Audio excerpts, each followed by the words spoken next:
guys, it's Mel. Welcome to the channel Whispering Winds Wearables, Patterns and Designs by Melissa McLaughlin, which is moi.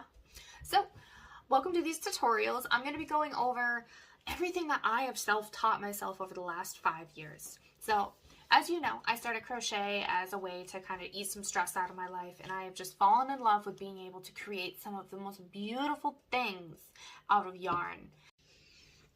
Okay, so we're going to start out with all of these are the basic tools that we use in crochet. This one, we're going to start over here with your crochet hooks.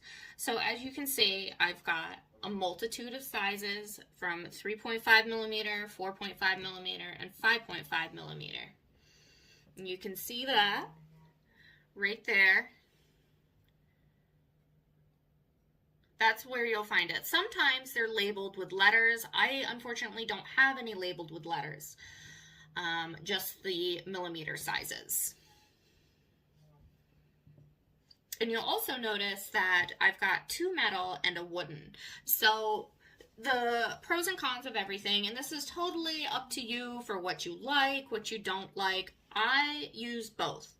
So I do like these for their soft grip. They're really easy to hold.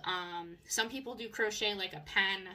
So you've got, you know, the spots to be able to hold it like that. I myself, this is how I crochet, is I hold it on the flats, kind of like this, and then just do the movement. You'll see how I crochet throughout the videos. But you have these. I like them because the yarn slips really easy along the steel shank. And you'll also notice, like in these two, they are different sizes, right? So that's what the millimeters are. This is the size loop that you're going to make, or the size stitch. And these are really, really important for your yarns, but we'll get back to that later. So these come in typically like a rainbow color assortment. They're really easy to pick out, like, you know, blue is a 4 millimeter, pink's 3.5, gray is always 5.5. So I really like that about these.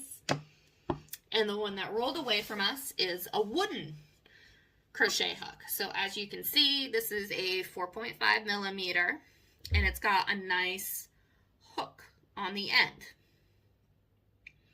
Now, I love these because they're really ergonomical for me. When I'm doing a lot of crocheting, I really like to use these because they take less pressure, because you see, it takes more force to squeeze your fingers together like that than this. So this is really ergonomical if your hands cramp or you have a really hard time, you know, keeping your hand in that position for a long time. This is really, really nice.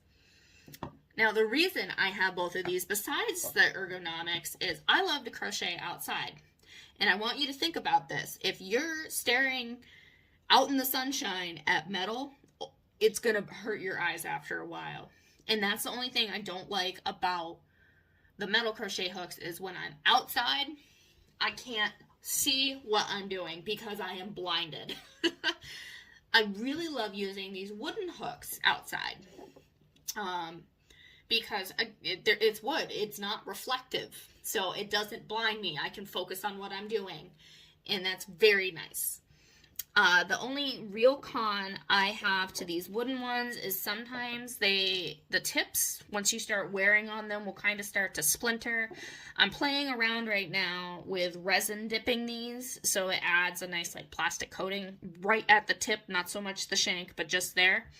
So as you're going through yarn, it doesn't catch. Well, I'll show you a little bit what I mean in another video when I do catch with the yarn. So we've gone over crochet hooks. Now we're going to get into these little things. These are called stitch markers. So we use these in crochet. I like to use them to mark the row I'm on, because sometimes, you know, going back and counting, it's awful. If you've got, say, a garment that you're working on with sleeves, or that you need to make sure a center stays, you just keep moving this row by row. These are really, really simple. They just open up just with a little pinch. These are just cheap plastic. You can get really nice metal ones. I like these because they come by the hundreds for a few dollars. And then I get the ones that have a lot of different colors, and you can see that little circle there that's kind of from the plastic. I like to put a number so then it's easier for me to count. If I need to do, I do a 0 through 9 scale. So if I'm on row 20, I hook the 2 into the row and then a 0 onto this. So then I know I'm on row 20. So sometimes too, you'll have use for this is called a stitch holder, where you can slip the stitches onto it. They also use this in knitting, but you slip stitches onto it, you continue working, and then now you have these kind of off so you can come work back at them. There's only been a few patterns I've actually used this for, but they have been very intermediate to difficult, so as a beginner you're not going to be using this.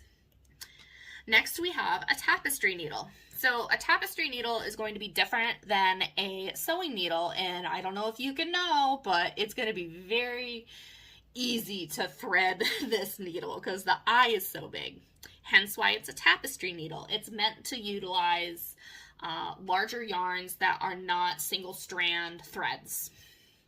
So you'll use this to weave in your ends and make them disappear throughout your crochet, because there's nothing worse than having ends just sticking out in every which direction. So these are all of the basic tools that you're going to be using for crochet. Now we're going to move into some yarns.